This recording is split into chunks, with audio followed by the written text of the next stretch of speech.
سمجھ گئے کہ میرا خواب سچا تھا۔ اللہ کی شان کے بہت سالوں کے بعد پھر اس قبرستان کے قریب سے گزرنا پڑا۔ انہوں نے پھر کچھ پڑھ کے بخش دیا۔ رات کو خواب میں دیکھا موتا ہے اور کوئی ڈاک لاتا ہے اور سب اپنا حصہ لینے کے لیے بھاگتی ہیں، مگر اس دفعہ وہ بندہ بھی بھاگتا ہے جو پہلے بیٹھا ہوا تھا۔ انہوں نے اس سے پوچھا کہ کیا بنا؟ اس نے کہا کہ میرا وہ حافظ قرآن بیٹا فوت ہو گیا، اب کوئی نہیں جو مجھے اس طرح قرآن پڑھ کے بخشے، اب عام مومنوں کی دعا میں جو میرا حصہ ہے میں بھی وہی حصہ لینے کے لیے جا رہا ہوں۔ اپنے بیٹیوں کو بیٹوں کو قرآن کا حافظ بنانا، عالم بنانا، نیک بنانا، یہ چیز انسان کو آخرت میں بھی کام آ جاتی ہے۔ چھٹی چیز جس سے کہ گناہ معاف ہوتے ہیں، المصائب التی یکفر اللہ بها الخطایا فی الدنیا۔ مومن کو دنیا میں جو بھی تکلیف پہنچتی ہے، جو بھی مصیبت ملتی ہے، اس مصیبت کی وجہ سے اللہ تعالیٰ گناہوں کو معاف فرما دیتے ہیں۔ بخاری شریف کی روایت ہے، ما یصیب المؤمن من وصب ولا نصب ولا ہم ولا حزن الا کفر اللہ بها من خطایاہ، کہ انسان کو اس دنیا میں جو مصیبت ملتی ہے، جو تھکاوٹ ہو جاتی ہے، جو غم ملتا ہے، جو پریشانی ملتی ہے، اللہ تعالیٰ ہر چیز کے بدلے اس کے گناہ کو معاف کر دیتے ہیں۔ عائشہ صدیقہ رضی اللہ تعالیٰ عنہ بیٹھی ہوئی تھی، چراغ جل رہا تھا، ہوا کا جھونکا آیا اور چراغ بجھ گیا۔ نبی علیہ السلام نے فرمایا انا للہ و انا الیہ راجعون۔ عائشہ رضی اللہ عنہ بڑی حیران ہوئی کہ اللہ کے حبیب صلی اللہ علیہ وسلم چراغ کے بجھنے پر آپ نے یہ پڑھا؟ فرمایا کہ ہاں، مومن کو چھوٹی سی بھی اگر کوئی مصیبت پہنچے اور وہ انا للہ پڑھ لے، اللہ اس پر بھی اس کو اجر عطا فرماتے ہیں۔ آپ ذرا سوچئے کہ جس مومن کو چراغ کے بجھ جانے پہ اجر ملتا ہے، اگر کوئی قریبی عزیز فوت ہو جائے، اس کی زندگی کا چراغ بجھ جائے اور یہ صبر کر لے تو اس پر کتنا اجر ملے گا۔ علماء نے لکھا ہے کہ ایک بندے کی 2 جیبیں تھیں، اس نے ایک میں اپنی گھڑی ڈالی، نکالنے کے لیے دوسری جیب میں ہاتھ ڈالا تو گھڑی نہیں تھی۔ یکدم اس کو شوق لگا، ذہنی صدمہ ہوا، میری گھڑی، اگرچہ اس کو دوسری پاکٹ سے مل بھی گئی، یہ جو تھوڑی دیر کی اس کو پریشانی ملی، اللہ اس پر بھی اجر عطا فرما دیتے ہیں۔ تو مومن کو تو ہر چیز پہ اجر، اس لیے ہمیں کرنا چاہیے صبر۔ شیطان بدبخت یہ کرتا ہے کہ صبر ختم کر دیتا ہے، ہر چیز پہ اعتراض، ہر چیز پہ جھگڑا، ہر چیز پہ ناپسندیدگی، اجر ہی ختم ہو جاتا ہے۔ چنانچہ گھروں کے اندر اگر عورتوں کو صبر کے ساتھ رہنے کی عادت پڑ جائے تو گھروں کے جھگڑے ہی ختم ہو جائے۔ کتنی عورتیں ہیں جن کو خامدوں نے مصیبت میں ڈال رکھا ہوتا ہے، کتنی مرد ہیں جن کو بیویوں نے مصیبت میں ڈال رکھا ہوتا ہے، کتنی بہویں ہیں جن کو ساس نے جو ہے جینا حرام کر رکھا ہوتا ہے، کئی ساسیں ہیں کہ بہو نے اس کا جینا حرام کیا ہوتا ہے۔ تو عجیب و غریب حالات ہوتے ہیں۔ بہرحال جس نے بھی جس کو پریشان کیا ہو، اگر اگلا بندہ صبر کے ساتھ رہے تو اس کے گناہ معاف ہوں گے۔ تو ہمیں چاہیے کہ ہم صبر کے ساتھ رہیں اور اپنے اجر کو اجر سے نہ محروم ہونے دیں۔ بے صبری سے مصیبت تو ختم نہیں ہوتی، مصیبت پہ ملنے والا اجر چلا جاتا ہے۔ کیسی کیسی عورتیں صبر والی تھیں، ایک واقعہ سن لیجیے۔ ایک صاحب فرماتے ہیں کہ میں طواف کر رہا تھا، ایک عورت کو دیکھا جو کہہ رہی تھی اللہ میں اس حال میں بھی تو اس سے راضی ہوں. تو میں نے اس سے پوچھا کہ کیا ہوا؟ کہنے لگی کہ میرے گھر میں 3 بیٹے تھے چھوٹے. میں ایک دن تندور پہ روٹیاں لگا رہی تھی، 2 بچے کمرے میں کھیل رہے تھے اور ایک بچہ میرے قریب رینگ رہا تھا. اچانک میں نے کمرے سے آواز سنی، دوڑ کے گئی تو کیا دیکھا کہ تیز چھری کہیں پڑی تھی، وہ بچے کے ہاتھ لگ گئی اور اس نے اپنے گلے پہ پھیر لی. اس کو پتہ نہیں تھا کہ اس سے ہوگا کیا. جب اس کا ونڈ پائپ پھٹا اور وہ تڑپا تو دوسرے نے دیکھا تو وہ بھاگ گیا. میں آئی تو میرے آنے تک وہ میرا بیٹا ٹھنڈا ہو چکا تھا، روح نکل گئی تھی. میں نے اس کی لاش کو اٹھایا اور صحن میں لا کر اس کو چارپائی کے اوپر لٹایا. تو میں نے محسوس کیا کہ میرا دوسرا بیٹا ڈر خوف سے کہیں بھاگ گیا. تو کروں کہاں ہے؟ تو کمرے میں لکڑیاں پڑی تھی صحن میں، وہ لکڑیوں کے پیچھے جا کے چھپ گیا تھا. جب میں نے وہاں اس کو ڈھونڈا تو پتہ چلا کہ وہاں ایک سانپ تھا جس نے بچے کو کاٹ لیا اور وہ میرا بیٹا بھی وہیں مرا پڑا تھا. میں اس کو اٹھا کے لائی اور پہلے بچے کے ساتھ چارپائی پر دوسری پر اس کو لٹا دیا. تو میں نے محسوس کیا کہ میرا سب سے چھوٹا بچہ جو رینگتا تھا وہ کدھر ہے. جب میں آئی تو میں نے دیکھا کہ وہ تنور کے اندر گر گیا تھا. میں نے اس کے جلے ہوئے جسم کو نکالا. 3 بچوں کی لاشیں میرے سامنے تھی. میں نے بچوں کو نہلایا، کفنایا، ان کا جنازہ ہوا. جب ان کو دفن کر دیا گیا میں عمرے پہ آ گئی اور میں طواف کرتے ہوئے یہ دعا کر رہی تھی، اللہ میں اس حال میں بھی تجھ سے راضی ہوں. جس پروردگار نے بیٹوں کی نعمتیں دی اسی پروردگار نے مجھ سے واپس لی. تو سوچئے کہ ان مصیبتوں کی حالت میں بھی صبر کرنے والے صبر کرتے ہیں.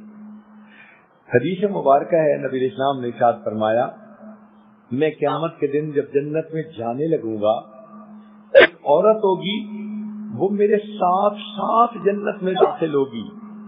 یوں لگے گا کہ جیسے یہ مجھ سے بھی پہلے داخل ہونا چاہتی ہے. تو میں فرشتوں سے پوچھوں گا یہ عورت کون ہے؟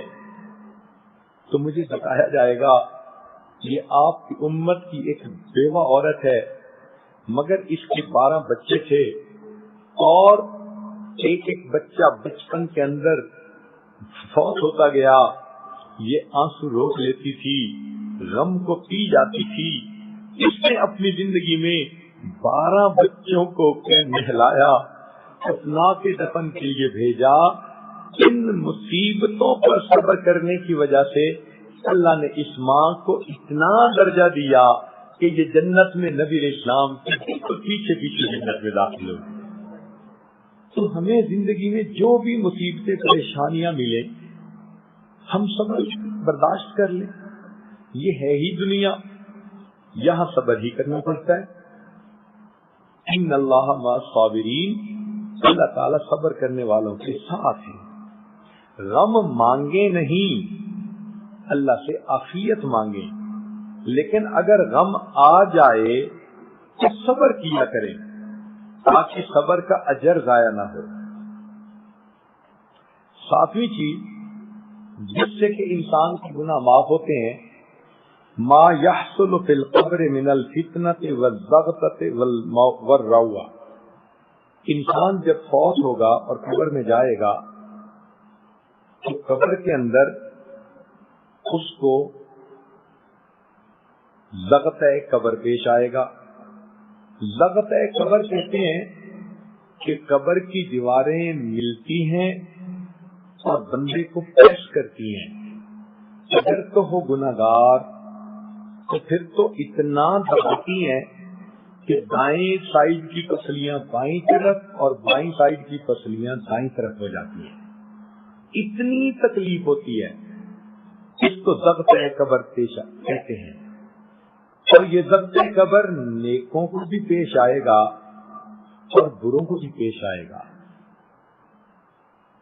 حیران ہوگی آپ ان نیکوں کو بھی پیش آئے گا. جی نبی علیہ السلام کے ایک صحابی سعد رضی اللہ عنہ فوت ہوئے. نبی علیہ السلام نے ان کا جنازہ پڑھایا اور جب قبرستان کی طرف چلنے لگے تو اللہ کے حبیب صلی اللہ علیہ وسلم پنجوں کے بل چل رہے تھے. ایک صحابی نے پوچھا کہ اللہ کے حبیب صلی اللہ علیہ وسلم آپ پنجوں کے بل کیوں چل رہے ہیں؟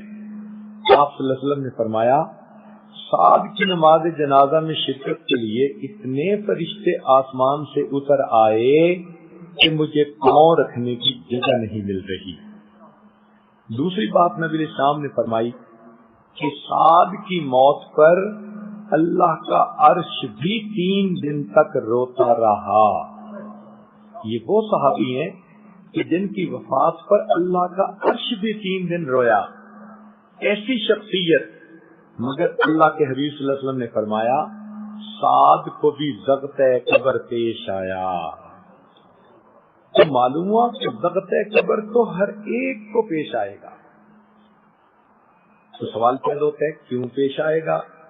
اگر نیک ہیں تو سن لیجئے کہ دنیا کے اندر جو ہم نے اللہ کی نعمتیں کھائیں، لذتیں اٹھائیں، کپڑے پہنے، بن سنور کے رہے، آسان اور سکون زندگی ملی، ایئر کنڈیشن کمرے، خوبصورت محل نما گھر، گاڑیوں کی سفر، تو یہ جتنی اللہ کی نعمتیں ہیں ان کی بھی تو قیمت پے کرنی ہوتی ہے. مثال یوں سمجھیں، آپ اگر کسی ریسٹورینٹ پہ جاتی ہیں کھانا کھانے کے لیے، اپنی مرضی کی ڈشز تو منگاتی ہیں، لیکن جب اٹھنے لگتی ہیں تو بل تو پے کرنا پڑتا ہے. اسی طرح اللہ سے ہم دنیا میں نعمتیں تو مانگتے ہیں اور اللہ نعمتیں دنیا میں دے بھی دیتے ہیں، مگر ان نعمتوں کی پیمنٹ بھی تو کرنی ہوتی ہے.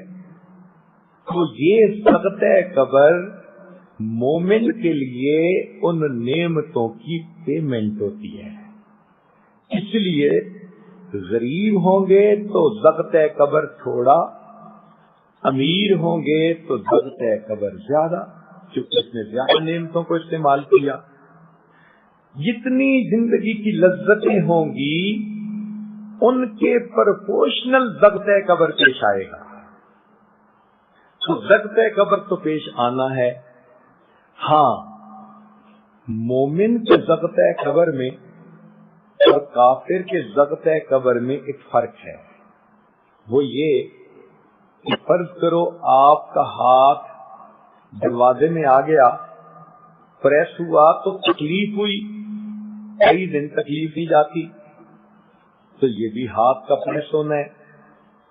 اور کئی مرتبہ آپ کے سر میں درد ہوتا ہے، آپ بیٹی کو کہہ دیتی ہیں بیٹی ذرا سر دباؤ، بیٹی بھی سر دباتی ہے، مگر اس سر کے دبانے سے راحت ہوتی ہے. اب دبانا تو دونوں کو کہیں گے، پاؤں بھی دبا ہاتھ بھی دبے، مگر وہ تکلیف کا باعث بنے. سر بھی دبایا گیا مگر راحت کا باعث بنا. تو دنیا میں جو فاسق فاجر ہوں گے یا کافر ہوں گے، ان کو قبر میں جو ضغط پیش آئے گا وہ تو ہوگا پسلیاں دبا کر تکلیف پہنچانے والا. مومن کو جو ضغط قبر پیش آئے گا وہ ہوگا درد سر کی حالت میں سر کو دبانے والا، وہ الٹا راحت کا سبب بنے گا.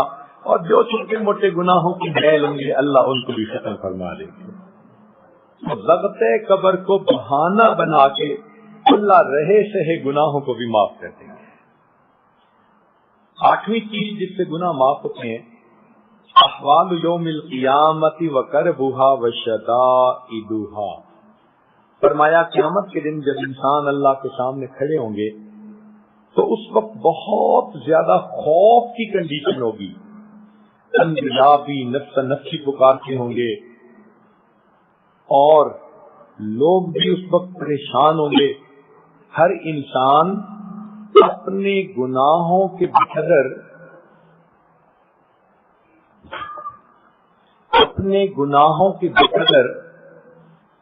پسینے میں ڈوبا ہوا ہوگا. کوئی چخنوں تک پسینے میں، کوئی گھٹنوں تک پسینے میں، کوئی کمر تک، کوئی گلے تک، مگر یہ پسینہ عام پسینہ نہیں ہوگا۔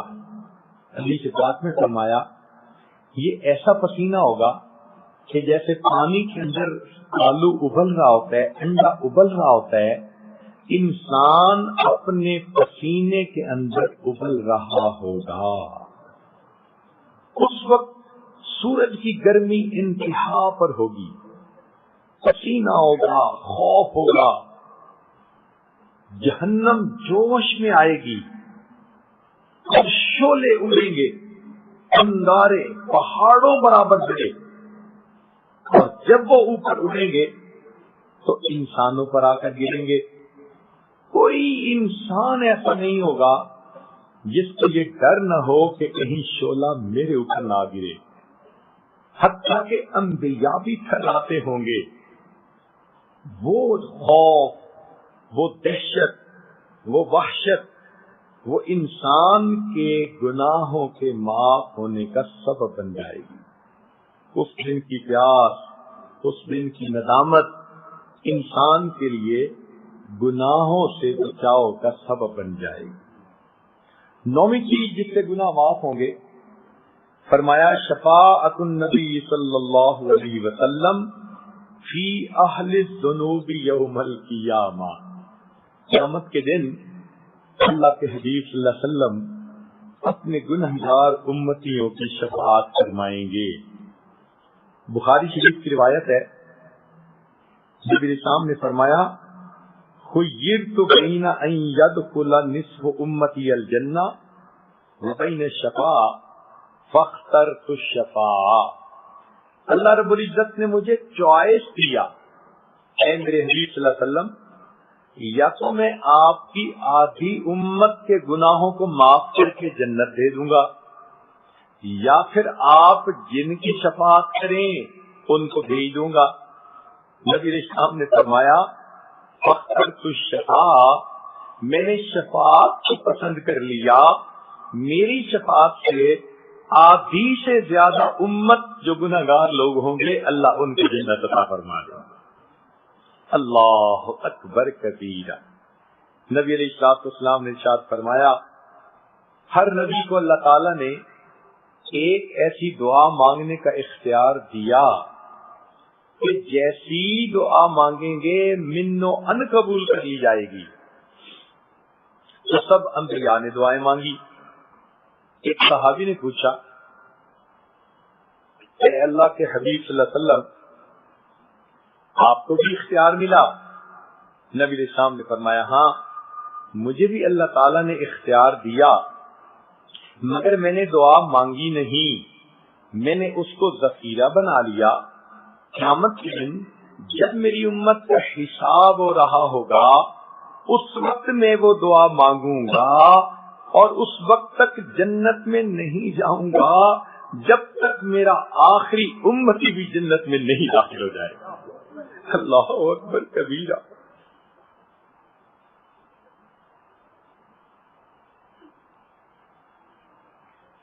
لہذا ہمیں چاہیے کہ ہم نبی علیہ الصلوۃ والسلام کی ذات بابرکات پر کثرت سے درود شریف پڑھا کریں، ان کی سنتوں سے اپنے آپ کو مزین کیا کریں۔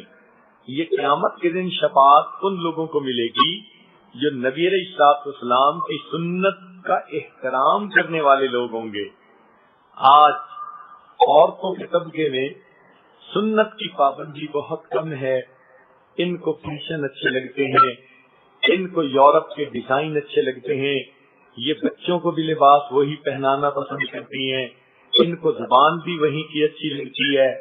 چھوٹے چھوٹے بچوں کو اللہ کا نام سکھانے کی بجائے انگریزی کے لفظ سکھاتی ہیں، اور بچہ انگریزی کے لفظ بولے تو بڑا خوش ہو، عورتیں مردوں کو لے کے جاتی ہیں، ان سے معافی مانگ لیتی ہیں، ان سے سوری کر لیتی ہیں کہ جی شادی کا موقع ہے سب کو منا لو۔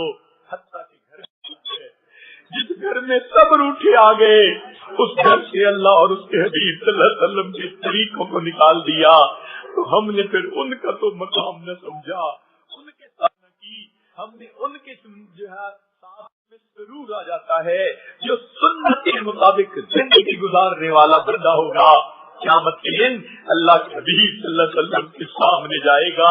وہ آقا صلی اللہ علیہ وسلم کے حبیب صلی اللہ علیہ وسلم کی شفاعت ہمیں بھی نصیب ہو تاکہ اللہ تعالیٰ قیامت کے دن ہماری اس دن جو ہے وہ اللہ تعالیٰ ہماری بھی مغفرت فرما دے اور گناہوں کو اللہ تعالیٰ معاف فرما دے. علماء نے ایک نقطہ کتابوں میں لکھا ہے کیوں فرماتے ہیں کہ اللہ تعالیٰ نبی اسلام کے بارے میں فرماتے ہیں کہ تہجد بھی نافلۃ لک عسى ان یبعثک ربک مقاما محمودا.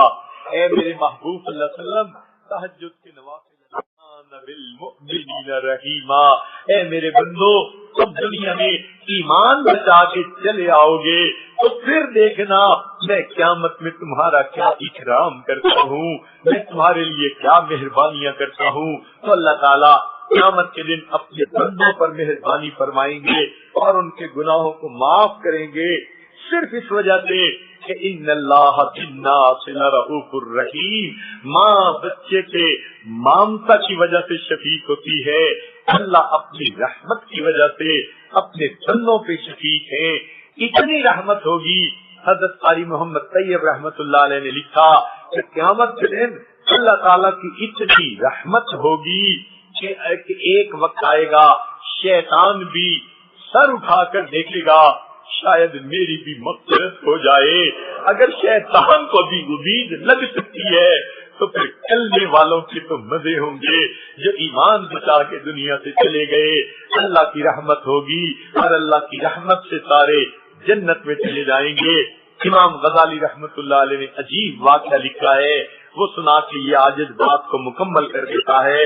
فرماتی ہیں سب لوگ جن پر اللہ کی رحمت ہوگی جنت میں چلے جائیں گے, پھر اللہ انبیاء کو شفاعت کی اجازت دیں گے, لوگ جنت چلے جائیں گے.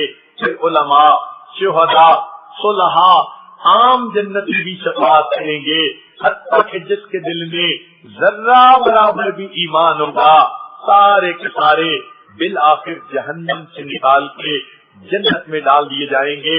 اس کے بعد وہ جہنمی رہ جائیں گے یا تو مشرک کافر منافق ہوں گے یا ایسے ہوں گے کہ جن کے دل میں ذرے سے بھی تھوڑا ایمان تھا, وہ لوگ جہنم میں رہ جائیں گے. حتیٰ کہ وہ آگ میں جلتے رہیں گے.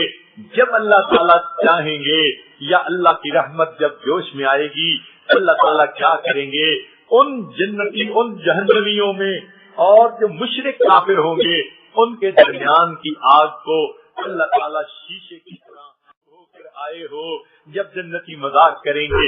ایک وقت آئے گا وہ سارے اتقاء الرحمان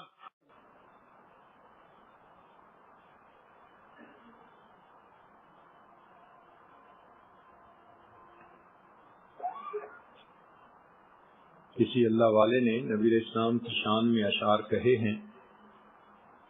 خلاصہ یہ کہ اے اللہ کے حبیب صلی اللہ علیہ وسلم, اللہ نے دنیا میں میرے عیبوں پر پردے ڈال رکھے ہیں اور میں عزت کی زندگی گزارتا پھر رہا ہوں. قیامت کے دن آپ اپنی شفاعت کے دامن میں مجھے چھپا لیجیے گا اور میری عزت بنائے رکھیے گا. اور اے اللہ کے حبیب صلی اللہ علیہ وسلم, میں اگر کہ گناہگار ہوں مگر آپ کا ہوں تو آپ اپنی محبت کا تعلق نبھائے رکھیے گا. جیسے ایک پرانا نسلی غلام ہوتا ہے, خادم ہوتا ہے, کوتاہیوں کے باوجود گھر والے اس کو نکالتے نہیں, کہاں جائے گا, ہمارے سوا اس کا کوئی نہیں. اے اللہ کے حبیب صلی اللہ علیہ وسلم, آپ بھی ہمارے ساتھ نبھائے رکھنا. اپنے دامن شفاعت میں چھپائے رکھنا.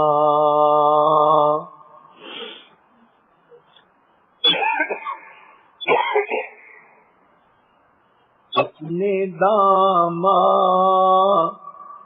شفاعت میں چھپائے رکھنا.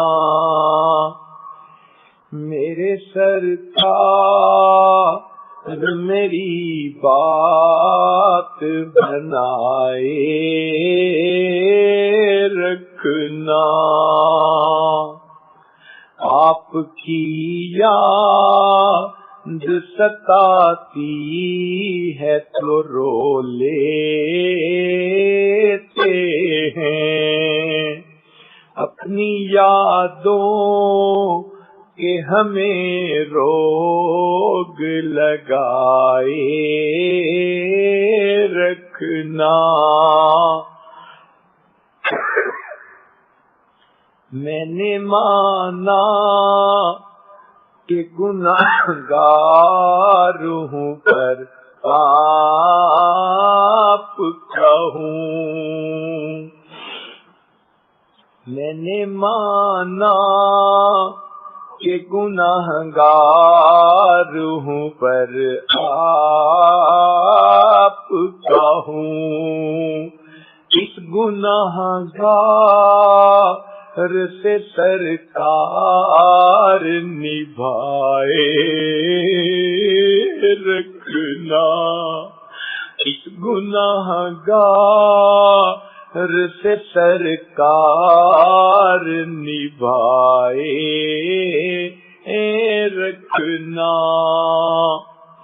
ذرہ خاک کو خورشید بنانے والے، خاک ہوں میں مجھے قدموں سے لگائے رکھنا، ذرہ خاک کو خورشید بنانے والے، خاک ہوں میں مجھے قدموں سے لگائے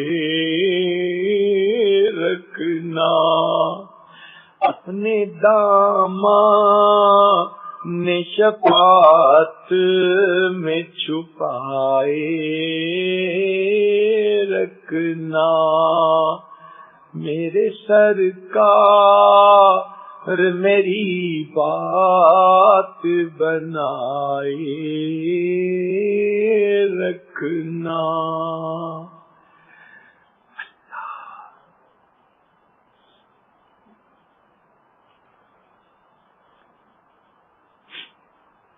لا الہ الا اللہ محمد الرسول اللہ۔ دعا کر لیجیے۔ سبحان ربی العلی الوہاب، اللہم صلی علی سیدنا محمد وعلی آل سیدنا محمد وبارک وسلم۔ اے مالک، ہم آپ کے عاجز مسکین بندے ہیں، ہمارے گناہوں کو معاف فرما، خطاؤں سے درگزر فرما، عیبوں کی پردہ پوشی فرما۔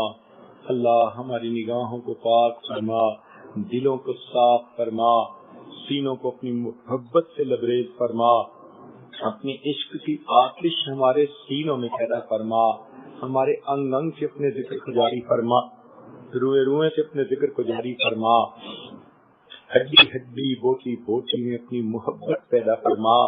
اللہ ہمیں نماز کی حضوری نصیب فرما، سجدے کا سرور نصیب فرما، قرآن پاک پڑھنے کا لطف نصیب فرما، رات کے آخری پہر کی مناجات کی لذت نصیب فرما، ایمان حقیقی کی حلاوت نصیب فرما۔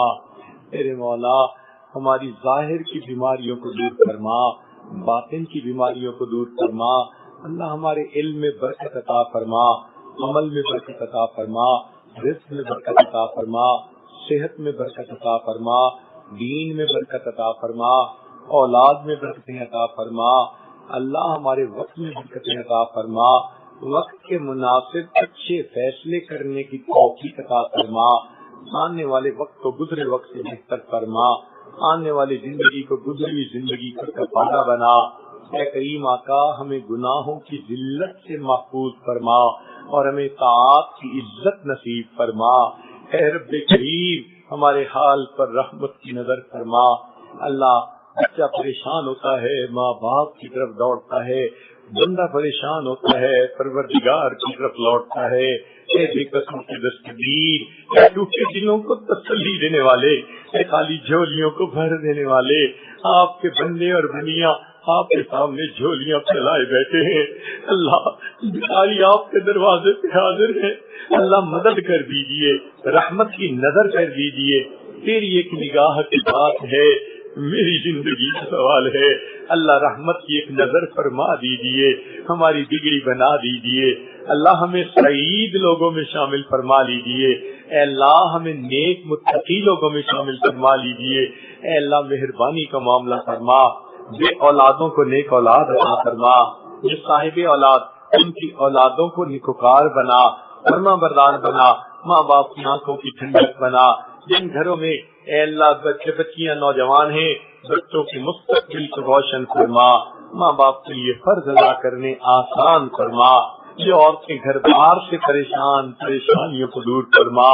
میرے مولا جو دین پر عمل کرنے میں پریشان ان کی پریشانیوں کو دور فرما، اے کریم آپ جانتے ہیں عورت کمزور ہوتی ہے، نفس و شیطان پہلے ہی مخالف ہیں، پھر اگر گھر کے لوگ بھی دین پر عمل کرنے میں مخالف بن جائیں، اللہ عورت کا کیا حال ہوتا ہے، اے میرے مولا گھر کے مردوں کو دین پر جما دیجئے، گھر کے مردوں کو نیک بنا دیجئے، عورتوں کے لیے بھی نیک بننا آسان فرما دیجئے، اللہ رحمت کا معاملہ فرمائیے، اے اللہ یہ اتنی مستورات چل کر آئی ہیں، ہم نے تو دنیا داروں کو دیکھا، کسی گھر کی عورتیں چل کے آ جائیں وہ قتل کے مقدمے بھی معاف کر دیتے ہیں، اللہ آپ اپنی بندیوں کو معاف فرما دیجئے، ان کی توبہ قبول کر لیجئے، ان کی نیک مرادیں پوری کر دیجئے، اٹھے ہاتھوں کی لاج رکھ لیجئے، اے اللہ خالی نہ دکھائیے، اے اللہ دھکار نہ دیجئے، پروردگار مہربانی کا معاملہ فرمائیے،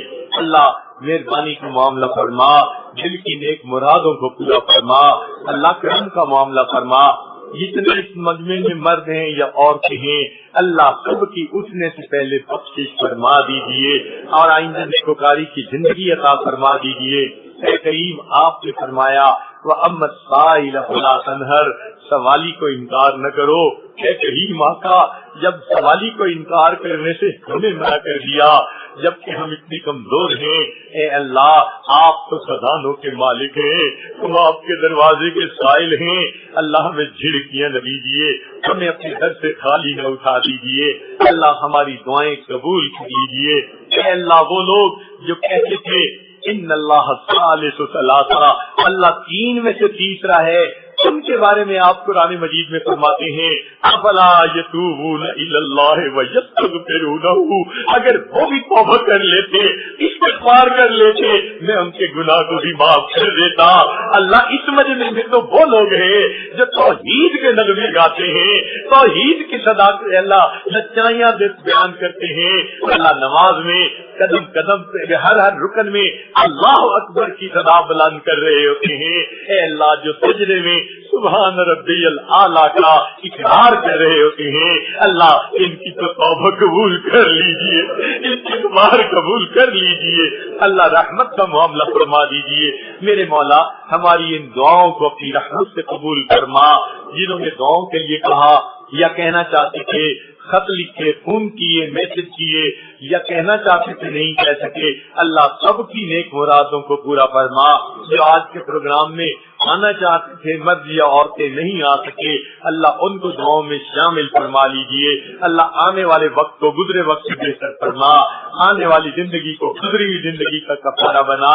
میرے مولا یہ آپ کے نیک بندے اور بندیاں ہیں، اے اللہ اس عاجز مسکین کے ساتھ حسن ظن رکھتے ہیں، اللہ حسن ظن تو ایک نیک عمل ہے، ان کو ان کے حسن ظن کی وجہ سے اللہ بخشش فرما دیجئے، اور اللہ آپ جانتے ہیں پورے مجمع میں سب سے زیادہ گناہگار تو ہی عاجزی ہے، اے اللہ قیامت کے دن کی ذلت سے بچا لینا، قیامت کے دن کی رسوائی سے بچا لینا، اے اللہ آپ نے پردے رکھے ہوئے ہیں، اللہ یہ پردے سلامت رکھنا، اللہ جیسے آپ نے دنیا میں ستر پوشی فرمائی اللہ آخرت میں بھی ستر پوشی فرما دینا، میرے مولا ہماری ان دعاؤں کو اپنی رحمت سے قبول فرما، صلی اللہ تعالی اللہ خیر خلقہ سیدنا محمد وآلہ واصحابہ اجمعین برحمتک یا ارحم الراحمین۔